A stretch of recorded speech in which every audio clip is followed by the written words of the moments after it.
Hello everyone, मैं हूँ advocate Tulsiram Singh. आप देख रहे हैं मेरा यूट्यूब चैनल। तो कैसे हैं आप? आशा करता हूँ अच्छे होंगे गाइस। तो आज हम बात करेंगे तलाक यानी डाइवोर्स। डाइवोर्स के आधार क्या हैं जिस आधार पे आप डाइवोर्स मिल सकता है। तो इसके हम तकरीबन 11 ऐसे फैक्ट के बारे में बात करेंगे, डिस्कस करेंगे, जिसके आधार पे आपको डाइवोर्स मिल सकता है यानी तलाक मिल सकता है, चाहे वो एक तरफा हो या दोनों की सहमति से हो। तो आइए डिस्कस करते हैं अपना जो पहला डाइवोर्स है क्या। सबसे पहले जो अपना टॉपिक होता है वो है कि डाइवोर्स है क्या।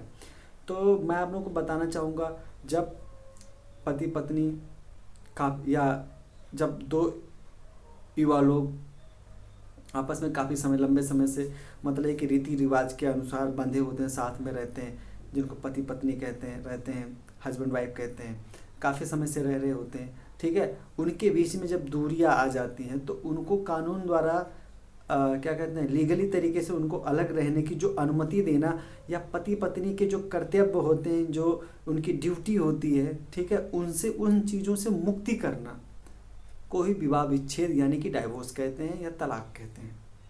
आप समझ गए होंगे। तलाक को विवाह विच्छेद कहते हैं, मतलब विवाह के जो रीति रिवाज, जो फर्ज होते हैं, जो नियम होते हैं, उनसे उनको आज़ाद करने को ही विवाह विच्छेद कहते हैं यानी तलाक कहते हैं, डाइवोर्स कहते हैं। इसके कई सारे शब्द हैं, आप अपने हिसाब से समझ सकते हैं। तो इनके जो रीज़न है मैं उसके बारे में बात कर रहा हूँ। जो पहला रीज़न है व्यभिचार। अब कहने व्यभिचार का मतलब ये हुआ, जैसे आप लोगों को पता होगा कि 497 सरकार ने इसको बैन कर दिया। कहने का मतलब, अगर अब वो क्या है, कहने का मतलब जब पति पत्नी दोनों में से कोई भी, किसी का भी अगर कहीं बाहर तीसरे आदमी के साथ अगर कोई संबंध है, जो सेक्सुअल रिलेशन है, ठीक है, बनाते हैं, मिलना जुलना सारी चीज़ें हैं, ठीक है, अगर इसमें से दोनों पार्टनर में से किसी को पता चलता है कि पति का या पत्नी का किसी बाहर किसी के साथ में अगर रिलेशन बना हुआ है, तो अब इसमें पहले क्या था, पहले सज़ा होता था, बट अब सज़ा हटा दिया गया है। सज़ा नहीं होगा, अपने इच्छा अनुसार कोई किसी के साथ भी संबंध बना सकता है। लेकिन इसमें अब दूसरे अगर पार्टनर को पता चलेगा तो वो तलाक के लिए अर्जी लगा सकता है, जिसको हम व्यभिचार कहते हैं। तो वो तलाक उसको मिल सकता है, एक तरफा तलाक के लिए अर्जी लगा सकता है। तो आप समझ गए होंगे कि व्यभिचार क्या है। अब आइए आगे बढ़ते हैं। और दूसरी चीज़ें जो होती है, अपना जो फैक्ट है वो है हिंसा। अब क्या होता है, अब जैसे जनरली क्या होता है, लोग आज भी हम मतलब हमारा जो समाज है वो एजुकेटेड हो रहा है, शिक्षित हो रहा है, बट फिर भी कहीं ना कहीं तो कुछ ना कुछ कमी तो है। आज भी वो चीज़ें, पुरानी चीज़ें जो मतलब जिनको हम समाज में एक कलंक माना जा रहा था, वो आज भी कहीं ना कहीं देखने को मिलती हैं। जैसे हिंसक, आप पति पत्नी में से दोनों में से कोई भी हिंसक हो सकता है। मारने लगे, पागल की तरह मारने पीटना, मारपीट, पारिवारिक कला, तो ये हिंसक के कैटेगरी में आते हैं। कोई भी एक पार्टनर दूसरे पार्टनर के साथ हिंसक कार्रवाई करे, ठीक है, जो हिंसक क्रियाएं होती हैं वो करे, तो उसको उसमें तलाक का आधार बन सकता है, उसमें तलाक ले भी सकते हैं। अब जो अपना तीसरा फैक्ट आता है, जो तीसरे पॉइंट है, वो है एक दूसरे के साथ नहीं रह रहे हो। जी हाँ, कम से कम 2 साल से एवं 2 साल से अधिक अगर एक पार्टनर दूसरे पार्टनर से दूरी बना के, शादी के 2 साल तक लगभग एक दूसरे से काफ़ी अलग रह रहे हो, तो ये भी तलाक का आधार बन सकता है। जैसे पत्नी शादी के बाद कुछ दिन रहे, एक आध महीना रहे और उसके बाद मैके चली जाए, फिर 2 ढाई साल ना आए, बुलाने के बाद भी ना आए, तो भी एक तलाक का आधार बन सकता है। या पति पत्नी से कहीं दूर चला जाए, कम तकरीबन 2 साल तक साथ में ना आए, तो भी तलाक का आधार बन सकता है। तो इस आधार पे भी तलाक मिल सकता है और डिस्ट्रिक्ट कोर्ट में जाके तलाक ले सकते हैं। इसके बाद धर्म परिवर्तन आता है। धर्म परिवर्तन भी एक काफ़ी मजबूत फैक्ट है। इसके हिसाब से भी तलाक मिल सकता है। कैसे मिल सकता है, जैसे कोई युवा जोड़ा है, ठीक है, कपल हैं, साथ में काफ़ी समय से रह रहे हैं, बट उसमें से कोई भी किसी के ऊपर अगर धर्म परिवर्तन के लिए प्रेशर डाल रहा है कि नहीं, जिस समय शादी हुई थी धर्म कुछ और था, बाद में धर्म को परिवर्तन कर लें, ठीक है, या प्रेशर डालें, ज़बरदस्ती उनको धर्म परिवर्तन के लिए बार बार फोर्स करें, तो वहाँ पे भी तलाक का आधार बन सकता है और तलाक मिल भी जाता है, ठीक है। इसके बाद जो अपना नेक्स्ट पॉइंट आता है पांचवा, वो आता है संन्यास। आप दोनों कपल में से पति हस्बैंड वाइफ में से कोई भी अगर क्या कहते हैं, ये डिसाइड कर लेता है कि मुझे अब संन्यास लेना है, तो वो भी एक तलाक का आधार बन सकता है। संन्यास का मतलब तो आप लोग समझते हैं, मोह माया रीति रिवाज धर्म कर्तव्य ड्यूटी, सारी जो पारिवारिक ड्यूटी होती है, जो सारी चीज़ों को छोड़कर, ठीक है, एकांत में जाकर जीवन व्यतीत करना, सादे सुहाना रहना, ठीक है, वो संन्यास आश्रम कहलाता है। तो जब संन्यास में आदमी जाता है तो कहने का मतलब फिर वो पारिवारिक जीवन नहीं जी सकता है। तो पारिवारिक सुख सुविधाओं को छोड़कर, जो भी कुछ है छोड़कर, एक सन्यासी की तरह रहना, अकेले जाके रहना, ठीक है, वो संन्यास कहलाता है। और ऐसा अगर आता है तो वो भी एक तलाक का आधार बन सकता है। आप इस और अब ये चीज़ तो समझ गए हम, मतलब 5 पॉइंट तो आप समझ गए।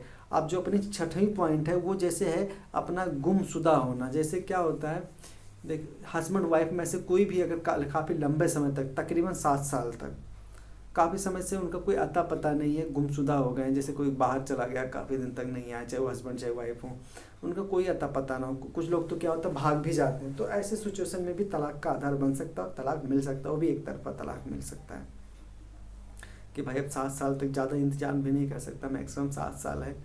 और इसके बाद में, ठीक है, गंभीर शारीरिक या मानसिक बीमारी का होना। जैसे कि अगर कि पार्टनर में से किसी एक को भी अगर कोई गंभीर बीमारी, ठीक है, एड्स, HIV एड्स है, कुष्ठ रोग है, कोई मानसिक बीमारी है जिसका कोई इलाज नहीं है, तो ऐसे भी तलाक का आधार बन सकता है और तलाक मिल भी सकता है। तो ये भी हम तलाक का एक आधार मान सकते हैं, बेस मान सकते हैं।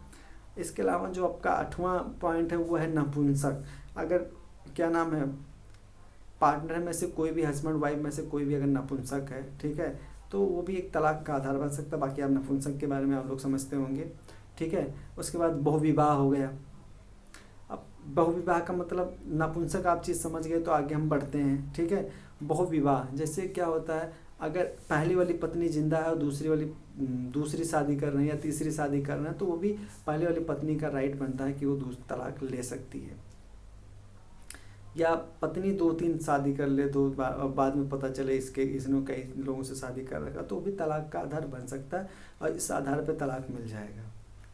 अब एक चीज़ और आता है जो अपना आपने देख लिया, ठीक है, बहुविवाह हो गया, बहुत सारे विवाह कर लेते हैं लोग, तो तलाक ले सकते हैं। इसके बाद जो आपका 10वां पॉइंट आता है, बिना सहमति के यौन संबंध। देखिए, अभी जो जल्द में, हाल में ही माननीय सुप्रीम कोर्ट महोदय ने कहा है कि अगर आप पत्नी की सहमति के बिना भी अगर आप यौन संबंध स्थापित करते हैं, तो वहाँ पे भी बलात्कार की श्रेणी में उसको भी रखा सकता, मतलब पत्नी के साथ भी आप जबरदस्ती नहीं कर सकते। तो ये भी तलाक का आधार बन सकता है। वो आप क्या कहते हैं, सहमति से यौन संबंध नहीं बना रही है, तो ठीक है, तो बार बार अगर किसी को कोई टॉर्चर कर करके ऐसा कर रहा है, अगर पति पत्नी के साथ में ज़बरदस्ती सब यौन संबंध बनाने की कोशिश कर रहा है, तो वो भी एक तलाक का आधार हो सकता है और उसको तलाक मिल जाएगी। आपका नाम जो लास्ट और जो 11वां पॉइंट है, मतलब पारस्परिक सहमति से तलाक, जो म्यूचुअल अंडरस्टैंडिंग, ठीक है, के हिसाब से मतलब भी तलाक मिल सकता है, ठीक है। इसमें ये सबसे बेहतर माना गया है कि इसमें एजुकेटेड वर्ग काफ़ी शामिल होते हैं। इसमें किसी को भी कोई मतलब बहुत ज़्यादा नुकसान नहीं होता, भरपाई नहीं करना पड़ता है, कोई क्या कहते हैं, और कुछ दिक्कतें जो भी होती है नहीं देना पड़ता। तो कहने मतलब ये तलाक को सबसे बेहतर तलाक माना गया है कि अगर देखो, पारिवारिक कलह, जो हिंसा होता है या कोई धर्म परिवर्तन, इन सब चीज़ से बिल्कुल अलग है। सबसे उत्तम प्रकार का तलाक जो माना गया है, जो विवाह विच्छेद माना गया, डाइवोर्स माना गया, वो है पारस्परिक सहमति से, एक दूसरे की सहमति से तलाक का लेना। तो ये थे आपके तलाक के जो मेन आधार थे, जिस आधार पे एक पार्टी दूसरे पार्टी से मतलब तलाक आसानी से ले सकती है। क्या इन पॉइंटों से में से या इनमें से आपका कोई तलाक से रिलेटेड कोई सवाल है, तो आप मुझसे कमेंट कर सकते हैं, आप मुझसे पूछ सकते हैं। अगर इनमें से कोई भी आपका सवाल है जो आपके समझ में नहीं आया, तो पूछ सकते हैं, बेझिझक पूछ सकते हैं, इसमें आपको बताया जाएगा। और आशा करता हूँ अच्छे होंगे। फिर मिलूँगा एक नई वीडियो के साथ, तब तक के लिए जय हिंद।